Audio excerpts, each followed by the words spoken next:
കല്ലാർകുട്ടി പട്ടയാവകാശ സംരക്ഷണ വേദിയുടെ നേതൃത്വത്തിൽ നടന്ന ഉപവാസ സമരം സമാപിച്ചു. കല്ലാർകുട്ടി റേഷൻ കട സിറ്റിയിൽ നിന്നും കല്ലാർകുട്ടി ജംഗ്ഷനിലെ സമരപന്തലിലേക്ക് മൗനജാഥയും സംഘടിപ്പിച്ചു.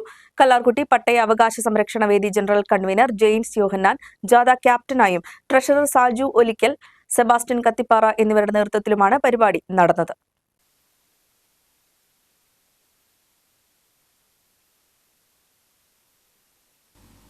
വെള്ളത്തൂവൽ കൊന്നത്തടി പഞ്ചായത്തുകളിലായി താമസിക്കുന്ന കല്ലാർകുട്ടി അണക്കെട്ടിന്റെ കരയിലുള്ള നൂറുകണക്കിന് കർഷകരാണ് തങ്ങളുടെ ഭൂമിക്ക് പട്ടയം ലഭിക്കുന്നതും കാത്തു കഴിയുന്നത്. കല്ലാർകുട്ടി പട്ടയ വിഷയത്തിൽ കല്ലാർകുട്ടി പട്ടയാവകാശ സംരക്ഷണ വേദി എന്ന സമരസംഘടന രൂപീകരിച്ച് സമരം തുടങ്ങിയിട്ട് 10 വർഷം കഴിഞ്ഞു. ഉമ്മൻചാണ്ടി സർക്കാരിന്റെ കാലത്ത് ആരംഭിച്ച സമരം 1ഉം 2ഉം പിണറായി സർക്കാരുകളുടെ കാലത്തും തുടർന്നു. പ്രദേശത്തെ ഭൂമി അളന്ന് തിട്ടപ്പെടുത്തിയത് മാത്രമാണ് വിഷയത്തിൽ ഇതുവരെയുള്ള പുരോഗതിയെന്നും പട്ടയമെന്ന തങ്ങളുടെ സ്വപ്നം ഇപ്പോഴും അകന്നു നിൽക്കുകയാണെന്നും കുടുംബങ്ങൾ പറയുന്നു. വിഷയത്തിൽ ശാശ്വത പരിഹാരം വേണമെന്നാവശ്യപ്പെട്ടാണ് കല്ലാർകുട്ടി പട്ടയാവകാശ സംരക്ഷണ വേദി സമരം സംഘടിപ്പിച്ചത്. സമാപന സമ്മേളനം പ്രമുഖ സാഹിത്യകാരനും മാധ്യമപ്രവർത്തകനുമായ ജോസ് കൊനാട്ട് ഉദ്ഘാടനം ചെയ്തു.